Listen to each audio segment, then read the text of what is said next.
2024 அந்த ஆங்கில புத்தாண்டு பலன்கள் உங்களுடைய மகர ராசிக்கு எவ்வாறு அமையப்பெறுகின்றது, எங்கெல்லாம் நன்மைகள் உண்டு, எங்கெல்லாம் கவனமாக இருக்க வேண்டும், பரிகாரங்கள்னு தேவைப்பட்டால் என்ன பரிகாரங்கள் செய்து கொள்ளலாம் என்பதனை பற்றி இந்த பதிவில் நாம் பார்க்க இருக்கின்றோம். அன்பு நண்பர்களே, இந்த ஆண்டினை பொறுத்த மட்டிலும் மகர ராசி நேயர்கள் உத்திராட நட்சத்திரம் 2, 3, 4ஆம் பாதம், திருவோண நட்சத்திரம் முழு 4 பாதம், அவிட்ட நட்சத்திரத்தினுடைய முதல் 2 பாதம், இந்த 9 நட்சத்திர பாதங்களில் பிறந்தவர்கள் இந்த ராசியில் அமையப்பெறுவார்கள். உங்களுக்கு பார்த்தீர்கள் என்று சொன்னால் எங்கெல்லாம் நன்மைகள், அதுவும் எங்கெல்லாம் தீமைகள், எங்கெல்லாம் கவனமாக இருந்து பரிகாரங்கள் நீங்கள் செய்து கொள்ளலாம். முதல்ல நன்மைகளுக்கான அமைப்பை பார்த்து விடலாம். மகரத்தை பொறுத்த மட்டிலும் 7.5 சனி போய்கிட்டு இருக்கு. குடும்பஸ்தானத்தில் சனி அமர பெற்றிருக்கின்றார், மாற்று கருத்தே கிடையாது. ஆனால் உங்களுக்கு ராகுவினுடைய தற்பொழுதைய அமர்வும் அடுத்து இந்த ஆண்டில் ஏப்ரலுக்கு பிறகு குருவின் நகர்வும் ஒரு சிறப்பான அமைப்புகளில் உண்டு. ஆக நீங்கள் ஒரு வளர்ச்சியை நோக்கி 7.5 சனியை தாண்டியும் வளர்ச்சியை நோக்கி செல்ல இருக்கின்றீர்கள் அப்படிங்கிறதுல எந்த விதமான மாற்று கருத்தும் கிடையாது. நீங்கள் ஒரு வளர்ச்சியை நோக்கி 7.5 சனியை தாண்டியும் வளர்ச்சியை நோக்கி செல்ல இருக்கின்றீர்கள் அப்படிங்கிறதுல எந்த விதமான மாற்று கருத்தும் கிடையாது. முதல்ல நம்ம நன்மைகளை பார்த்து விடுவோம். கடன் கட்டுக்குள் வருகின்ற காலகட்டம், உடல்நிலை தொந்தரவுகள் கட்டுக்குள் வருகின்ற ஒரு காலகட்டம், வெளிநாடு முயற்சிகள் வெற்றி பெறுகின்ற காலகட்டம், இதற்கெல்லாம் சிறப்பான ஒரு அமைப்பு இந்த காலகட்டத்தில் உண்டு. பொருளாதார ரீதியாக ஓரளவு சேமிப்புகள் அதிகப்படுகின்ற ஒரு ஆகச்சிறந்த ஆண்டாக இந்த ஆண்டு உங்களுக்கு அமையப்பெறுகின்றது. வாக்கு கொடுக்கும் போதும் பொது இடங்களில் பேசுகின்ற பொழுதும் கால வரையறையின்றி வாக்கு கொடுப்பது சிறப்பு. தொழில் பொருளாதாரம் அப்படின்னு வருகின்ற பொழுது, ஏன்னா எல்லோருமே இதற்காக தான் நீங்க ராசி பலன் பார்ப்பீங்க. முதல்ல நம்ம நன்மைகளை பார்த்து விடுவோம். நான் சொல்லுகின்ற நன்மைகள் அனைத்தையும் இந்த ஆண்டை 2ஆக பிரித்துக் கொள்ளுங்கள். ஜனவரியிலிருந்து ஏப்ரல் வரைக்கும் நான் கூறுகின்ற கெடுபலன்களை நீங்கள் அதிகமாக எடுத்துக்கொள்ளுங்கள். மே மாதத்திலிருந்து டிசம்பர் மாதம் வரையும் நான் கூறுகின்ற நற்பலன்களை நீங்கள் முதன்மைப்படுத்தி எடுத்துக்கொள்ளுங்கள், அதாவது அதிகமாக எடுத்துக்கொள்ளுங்கள். சரிங்களா?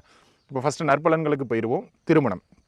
திருமணத்தை பொறுத்த மட்டிலும் மகர ராசி நேயர்களுக்கு கடந்த ஒரு 3-4 வருடங்களாகவே தட்டி போயிருந்திருக்கலாம், அல்லது கிட்ட போயிட்டு கொஞ்சம் தாமதமாக இருக்கலாம். சரிவர அமையாமல் இருந்த திருமண வாழ்க்கை கூட இந்த ஆண்டின் பிற்பகுதியில் உங்களுக்கு சிறப்பாக அமையும், அதாவது ஏப்ரல் மாதத்துக்கு பிறகு. ஆக பிற்பகுதியில் திருமணத்திற்கான யோகம் மிக சிறப்பாக உண்டு. ஏற்கனவே புத்திரபாகியம் இல்லாமல் திருமணமாகி தாமதமாகி கொண்டிருப்பவர்கள் புத்திரபாகியத்துக்கு இந்த ஆண்டினுடைய பிற்பகுதியில் உங்களுக்கு புத்திரபாகியம் சார்ந்து ஒரு நல்ல ஏற்றம் பெறுகின்ற ஒரு அற்புதமான காலகட்டமாக அமைகின்றது. இது 2வது அமைப்பு. தொழில் பொருளாதாரம் அப்படின்னு வருகின்ற பொழுது, ஏன்னா எல்லோருமே இதற்காக தான் நீங்க ராசி பலன் பார்ப்பீங்க. தொழிலை பொறுத்த மட்டிலும் கடந்த ஒரு 5-5.5 ஆண்டுகளாகவே பொருளாதார ரீதியாக மிக கடுமையான பின்னடைவுகளில் மகர ராசி நேயர்கள் இருக்கின்றீர்கள். பொருளாதாரம்னு கிடையாதுங்க, குடும்ப வாழ்க்கை, தொழில் வாழ்க்கை, பொருளாதார வாழ்க்கை, வயதானவர்களுக்கு ஆரோக்கியம் உட்பட அனைத்திலும் 7.5 சனி, குறிப்பாக கடந்த ஒரு 3 ஆண்டுகளாக ஜென்மத்தில் சனி பயணப்பட்ட காலத்தின் ஒரு பின்னடைவான ஒரு சூழலை நோக்கி நீங்கள் நகர்த்தப்பட்டு விட்டீர்கள். அதிலிருந்து உங்களை மீட்டெடுக்கும். ஆக புதிய வேலை வாய்ப்புகள் கிடைக்கின்ற ஆண்டு இந்த ஆண்டு. புதிதாக வேலையில் சேர்பவர்களுக்கு அடுத்த கட்ட வளர்ச்சி இந்த ஆண்டினுடைய இறுதியை ஏற்படுத்தி கொடுக்கும். கவலை வேண்டாம். அதுவும் வெளியூர்ல வேலை வாய்ப்புகள், வெளிநாடு வேலை வாய்ப்புகளுக்கு தாராளமாக முயற்சிக்கலாம். தொழில் செய்து கொண்டிருப்பவர்களுக்கு இந்த ஆண்டினுடைய பிற்பகுதியில் தொழிலில் ஒரு அழகான லிஃப்ட் கிடைக்குங்க. அதை அடுத்தடுத்த கட்டத்திற்கு நீங்கள் நகர்வதற்கான வாய்ப்புகளை ஏற்படுத்தி கொடுக்கும். அதுவும் குறிப்பாக தொழிலில் லாபமே இல்லை, நொடிஞ்சு போயிட்டேன், கடந்த 5 ஆண்டுகளாக கடனில் போய் சிக்கிட்டேன், தொழிலை இழுத்து மூடுகின்ற நிலைமையில் இருக்கேன் அப்படிங்கிற அளவுக்கு பின்னடைவாக இருந்தவர்களுக்கு கூட இந்த ஆண்டு நல்ல ஏற்றங்களையும், மீண்டும் தொழிலில் நம்ம வந்துடலாம் அப்படின்னு சொல்லக்கூடிய அளவுக்கு, நான் வந்துட்டேன் அப்படின்னு சொல்லக்கூடிய அளவுக்கு ஒரு ஏற்றங்களை கொடுக்கக்கூடிய ஒரு ஆண்டாக இந்த ஆண்டின் பிற்பகுதியில் கோச்சாரம் உங்களுக்கு அமைக்கின்றது. ஆக கோச்சாரமாக இருந்தாலும் 20% இது பலன் தந்தே தீரும் அப்படிங்கிறதுல மாற்று கருத்து கிடையாதுங்க. அந்த வகையில் தொழில் நன்றாக நகரும். அது பொருளாதாரத்தை மாற்றி அமைக்கும். இழுத்து மூடக்கூடிய தருவாயில் இருக்கக்கூடிய உங்களுடைய தொழிலை மீட்டெடுக்கக்கூடிய ஆண்டு இந்த ஆண்டினுடைய பிற்பகுதி. அதில் நீங்கள் தைரியமாக இருந்துக்கலாமுங்க. தொழில் சார்ந்து இருந்து வந்த கடனெல்லாம் தீராது, குறையும். சரிங்களா? மடமடன்னு குறைகின்ற ஒரு காலகட்டம், கடன் கட்டுக்குள் வருகின்ற காலகட்டம், உடல்நிலை தொந்தரவுகள் கட்டுக்குள் வருகின்ற ஒரு காலகட்டம், வெளிநாடு முயற்சிகள் வெற்றி பெறுகின்ற காலகட்டம், இதற்கெல்லாம் சிறப்பான ஒரு அமைப்பு இந்த காலகட்டத்தில் உண்டு. பொருளாதார ரீதியாக ஓரளவு சேமிப்புகள் அதிகப்படுகின்ற ஒரு ஆகச்சிறந்த ஆண்டாக இந்த ஆண்டு உங்களுக்கு அமையப்பெறுகின்றது அப்படிங்கிறத நீங்கள் மனசில் வச்சுக்கிடுங்க. இதெல்லாம் உங்களுக்கு நல்ல மேன்மை நண்பர்களே. இதனை அடுத்ததாக பார்த்தோம் என்றால் வேறு எங்கெங்க ரொம்ப சிறப்பான அமைப்பு எனக்கு உண்டு அப்படின்னு கேட்டிங்கன்னா, வண்டி வாகனங்கள் வாங்குறது, பெண்களாக இருக்கும்போது ஆபரணங்கள் வாங்குறது. நீண்ட நாட்களாக என்னுடைய முயற்சி, சீட்டு போட்டு இதெல்லாம் பண்ணி இதை வாங்குறதுக்கு தான் கொண்டு வந்தேன், ஆனால் ஏதாவது ஒரு செலவாயிருது அப்படிங்கிறவங்க கூட இந்த காலகட்டத்தில் ஒரு சொத்து வாங்குறதோ, வீடு வாங்குறதோ, இல்லை ஏற்கனவே இருக்கிற பழைய வீட்டை ரீவைண்ட் பண்ணி ஒர்க் பண்ணுறதோ, இதற்கெல்லாம் இந்த காலகட்டம் மிக மிக சிறப்பான காலகட்டமாக அமைகின்றது.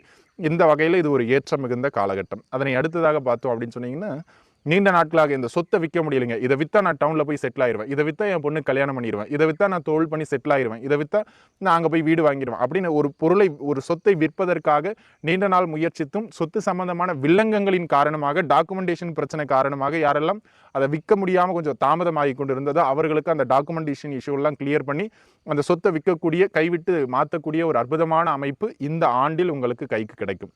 அதாவது பொருள் பரிமாற்றம், ஒன்றை விற்று ஒன்றை சரி செய்வது அல்லது வாங்குவது, அதற்கு இந்த காலகட்டம் மிக மிக மேன்மையாக உங்களுக்கு அமைகின்றது. அதில் இது ஒரு மேன்மை. அதனை அடுத்ததாக பார்த்தோம் என்றால் உங்களுக்கு மிக மிக சிறப்பான காலகட்டம். ஏற்கனவே பூர்வீகத்தை விட்டு வெளியில் இருக்கிறவங்களுக்கு இந்த ஆண்டு அற்புதமான வருமானத்தை ஏற்படுத்தியே தீரும். அதில் எந்த விதமான மாற்று கருத்தும் கிடையாது. ஆன்மீக ரீதியான சில உயரங்களை அடைவீர்கள். இந்த ஆண்டின் பிற்பகுதியில் பெரிய பெரிய குருமார்களினுடைய அமைப்புகள் கிடைக்கும். அது மட்டும் இல்லாமல் பூர்வீக சொத்துக்கள் சார்ந்த வழக்கு வில்லங்கங்கள் எல்லாம் தீர்ந்து பூர்வீக சொத்துக்கள் கைக்கு வரும். காதல் வெற்றி அடைகின்ற காலகட்டம். புத்திரபாகிய உங்களுடைய குழந்தைகளின் முன்னேற்றத்தை கண்டு நீங்கள் மனமகிழ்வு அடைகின்ற அற்புதமான காலகட்டம். ஆக இதெல்லாம் உங்களுக்கு நல்ல ஏற்றங்களாக மகர ராசி நேயர்களுக்கு இந்த ஆண்டில் அமையப்பெறுகின்றது. சரிங்க, எங்கெங்க கவனமாக இருக்கணும் அந்த இடங்களை கொஞ்சம் சொல்லுங்க அப்படின்னு கேட்பீங்க. அன்பு நண்பர்களே, 7.5 சனி நடக்கிறதுனால பெரிய பாதிப்பு இல்லை. மற்ற ஏனைய கிரக நிலைகள் உங்களுக்கு சாதகமாக அமைகின்றது. இருந்தாலும் எந்த ஒரு செயல் செய்தாலும் அதில் கொஞ்சம் விழிப்புணர்வோடு செய்யுங்கள். அதை நான் முதன்மையாக உங்களுக்கு பதிய பண்ண விரும்புகிறேன். அதனை அடுத்ததாக பார்த்தோம்னா பொருளாதார ரீதியாக உயரம், தொழில் ரீதியாக ஏற்றம் எல்லாமே சிறப்புங்க. ஆனால் உங்களுடைய குடும்பத்தில் அதை சேமிக்க முடியுமா அப்படின்னு கேட்டிங்கன்னா, தனஸ்தானத்தில் சனி இருக்கார், தனாதிபதியாக இருக்கார், பணம் வரும், அதை முறையாக சேமிக்க விட மாட்டார். ஏதாச்சும் ஒரு செலவு, குடும்பத்தில் யாருக்கேனும் மருத்துவ செலவு அல்லது குடும்பத்தில் வாங்கின கடன் அடைக்கிறதுன்னு வருகின்ற பணத்தை அந்த வழியே அவர் வெளியே அனுப்பி விடுவார். ஆக கூடுமானம் வரையிலும் குடும்ப பொருளாதாரத்தை நீங்கள் முன்னின்று நிர்வகிப்பதை தவிர்ப்பது சிறப்பு. மனைவி கிட்ட கொடுத்துடலாம், அம்மா கிட்ட கொடுத்துடலாம், அப்பா கிட்ட கொடுத்துடலாம். நீங்கள் குடும்ப பொருளாதாரத்தை முன்னின்று நிர்வகிச்சிங்க அப்படின்னு சொன்னால் வருகின்ற பொருளாதாரங்களை இழுத்து பிடிக்க முடியாமல் அதை வெளியே அனுப்புகின்ற அமைப்பு ஏற்படும். ஆக கூடுமானம் வரையிலும் குடும்ப பொருளாதாரத்தை முன்னின்று நிர்வகிக்காதீர்கள். இது முதல் விஷயம். ரெண்டாவது, குடும்ப வாழ்க்கையில் திருமணம் ஆகும்னு சொன்னேன், ஆனால் அதை கொஞ்சம் பொண்ணு தேடுறது கொஞ்சம் சிரமங்களை ஏற்படுத்தும், அலைச்சல்களை ஏற்படுத்தும். படுத்தி தான் தீரும், அதை நீங்கள் பண்ணி தான் ஆகணும்.